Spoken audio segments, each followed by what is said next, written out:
So like if I mess up there, you can cut it out, right? Yeah. Okay, good. It's all good. Because I stutter a lot. We have our 5 interviews like done, but like we have like unedited. We have to turn them in, so like it's really all good. Oh, all right. Okay. Oh, unedited, you turn it in? Yeah. Oh, that's nice. I didn't know that. Yeah. We're just watching. Okay. So we can just start off like name, graduation, where you're from, just a little introduction. Because I was gonna look at her and I forgot. My name's Sophia and I'm from Hinsdale, Illinois, like outside of Chicago. I graduated from TCU in May of 2017, so about like almost 2 years ago now, with a major in entrepreneurial management in the business school. What else should I say? Yeah, that's good. Is that good? So tell us about RnB and just the story behind it, everything about it. So basically, Austin and I, other co-founder, we met in one of our entrepreneurship classes senior year, and we were kind of just procrastinating and learning more about each other, and like learned that we both are really into like cooking and healthy eating and wellness and just living an overall like healthy lifestyle, and just big foodies really, honestly. And we were also at the same time hearing complaints from like all of our peers saying they wish that there was something quick and healthy that like also like tasted really good that was close to campus, where they could like leave their stuff at the library almost and come and eat there and go back. But there was no really good options like that, so we kind of just started brainstorming and thought about what can we serve students that would fit this mold that also Fort Worth doesn't have for when we want to grow too, not just TCU but Fort Worth in general. So we landed on acai bowls because also there's a lot of students from California who are like familiar with acai bowls because they're everywhere there. So we wouldn't just be bringing this brand new thing. There was a lot of things, it was something that like a lot of students were missing already. So basically our senior year, second semester, we started just planning to start this company, and our first idea was open a storefront, but we needed to start smaller. So that we could save as much money as possible. We bootstrapped everything. We didn't take investors or anything. So we started a food truck right after we graduated in July, and we ran that food truck down the street from TCU for a year in front of a gym, like kind of almost like a restaurant. So like 6 hours a day we were open, and we had employees, and people would come and eat at our truck and get their bowls and smoothies. And then we just had a good relationship with TCU. They would have us cater all the time throughout that year. So we'd come bring our food truck to campus, and there were always just lines down the street for our food when we'd come. So they saw that, and everyone kind of thought that this might be a good spot for us to open up, because what was here before wasn't like, it was kind of a little bit outdated, and clearly all the students really wanted what we were serving. So that's how we opened up here in the Rec in August. Awesome. So how long have y'all been here then? Just since August. Okay. Only one semester, yeah.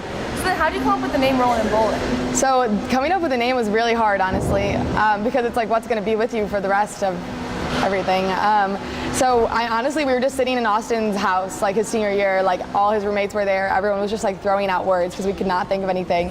And people just started rhyming, and somehow, I don't even know, like someone started rhyming, and then we were like, wait, yes, let's do this. And then we got to it, and we were like, well, we're not always going to be in a food truck. Our goal was only to be in the food truck for a year, which is what happened.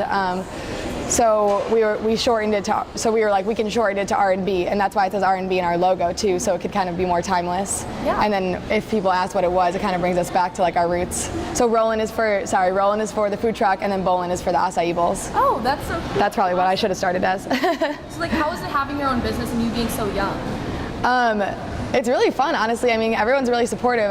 Like our senior year, we really just were getting so much good feedback, like all year. We were having taste testings with our friends, and like they were asking us to, like they started asking us to sell them to, because they would taste test things, but then they were like, can I just have a whole one? Like, I'll buy them from you. So we started selling them to our friends, and then word started spreading. So senior year, we were literally running back and forth between our classes to my house to make bowls for people, like even people we didn't know, random people were texting us. So the momentum's fun. It's really great to be like, to have done it while we're still connected to the university, because like we kind of are our own customer, if that makes sense. So we really understand our customers. We're not older than them, like we're the same age, or at least our main customers here. But it's really, really hard, honestly. It's really stressful, and there's never times where I can even imagine like not doing it anymore. But but it's like not, I mean, the difference, I guess, of like how my job is versus all my friends who are like just 9 to 5 or corporate jobs or whatever is like, I mean, I'm never off work. They come home and work is over, but like that's not, it's just, I will never ever be in that mindset again. Like, that's just not how it works. Like, I'm always working no matter what. Like, we have 2 stores running now, so Austin or I, we can't go out of town at the same time anymore. Like, we have to be here in case something goes wrong, or really plan ahead if we do. But yeah, you kind of always, it's always in the back of your mind. You're never off. Like, there's never really a break. If that makes sense. So you kind of touched on this before, but how important was it for you to have like a healthy option on campus? Yeah, well, honestly, Austin and I didn't have any problems with the food on campus. So we, like, in the Blue, like, you can, if you try, you really can make like plenty of healthy meals. Like, there's no issue there. So like, we really are supportive of like all the other places that serve food on campus too. But TCU is growing so much and they just needed more. And this is like these fresh smoothies with no added sugars and like all natural fruit, and acai bowls too are just huge right now. And like, they're so great for taking on the go. Like in the Blue, you have to sit down or whatever, you know. So taking on the go, everyone's really on the go now, and just like the convenience too of being on campus is really important. But I don't know if I answered your question, but anyways, like having a healthy option as students is like also so important too, because maybe they don't have time to go sit down and eat. But if you take these things to go, then I don't know what I'm getting at. But anyways, all this stuff is like really good. It's really good for you, and it really will keep you full throughout the day, even though you might not think a smoothie will. Like, all the fruit in there like really is filling, and it really will help you. I mean, I think it will help people with like all of their studies and classes and whatnot, keep them going throughout the day. Yeah. So what's probably one of the biggest difficulties you had to overcome? Honestly, like, we get asked this question a lot. We haven't had like one huge big thing that happened that we were like, oh my gosh, like, should we do this anymore? And it's just like things pop up like literally every week, like that like are so horribly stressful in the moment, but like we look back on it and we figured it out and it's fine. Like, we really have to figure everything out as we go. We haven't owned a business before. We haven't owned a food service, like we have, you know what I mean? I would just say, I mean, like when we started it, for me, like kind of just like an internal thing was like when we started planning for it our second semester senior year. I mean, I was still kind of applying to jobs because I was like, just could not believe that this is actually happening, and like it was scary, honestly. So I kind of had to just realize that this was going to be a full-time thing and stop doing that and really just commit. Like, you just have to commit to it. So that was one big thing. But I mean, the food truck, like when we had the food truck, like there was always problems with that. Like, Austin drove it once and it came up, because it's a trailer actually, so we had to buy a truck and a trailer.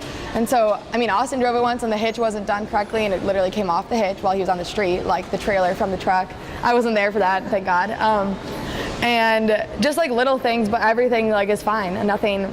I would say the biggest ongoing struggle, not struggle, but just this is common in food service, is hiring and like turnover and things like that. Especially like here, we really like to foster entrepreneurship and like teach, and we have all student, so that's why we have all student employees, and like they're so awesome because they as well understand like their customers, because it's their friends and whatnot. So they understand what we're serving and stuff. But then when classes start getting crazy and busy, and they try to hold a job, but it's hard. So one thing is just I'm constantly hiring and just trying to find people who will stick with you for a long time, rather than having to hire and train and keep doing that throughout the whole semester. So that's one ongoing struggle for sure, is just like turnover in food service is high. So what is your favorite thing on the menu? Oh, my favorite thing, honestly, my favorite thing is still the OG bowl, which is the Super Monkey Bowl. It's like the OG acai bowl. It has acai, pineapple, berries, banana, and coconut water. And I like to either add peanut butter or almond butter. I go through phases with the two. I don't know. Right now I'm in an almond butter phase, so I would put that on top. Awesome. So you have a new location. Can you talk a little bit about that? So we opened in December on off of West 7th. So it's about like 7 to 10 minutes driving from TCU. It's in a brand new food hall that just opened right off of West 7th on Crockett Row. And it's really great. I mean, all the food in there is incredible. All the places are, none of them are really big chains. Maybe only one or two. So the owners are always around, and it's like a very foodie-esque environment. Like, all the owners are like constantly just like testing and creating new things. Like, in their spots, and it's like a really just cool and like creative environment, and so it's cool to be in there. So but we've only been open for a couple months there, so we're just still learning how to make things work and handle 2 stores at a time too, which is harder than it's hard. Basically, is what I was trying to say. All right, well that's it. Thank you so much. Yeah, of course. Sorry, I have a lot of word vomit and I just say a lot of things. Perfect. Thank you. I did. Yeah. I like realized after I answered questions that some of them did not answer your questions at all.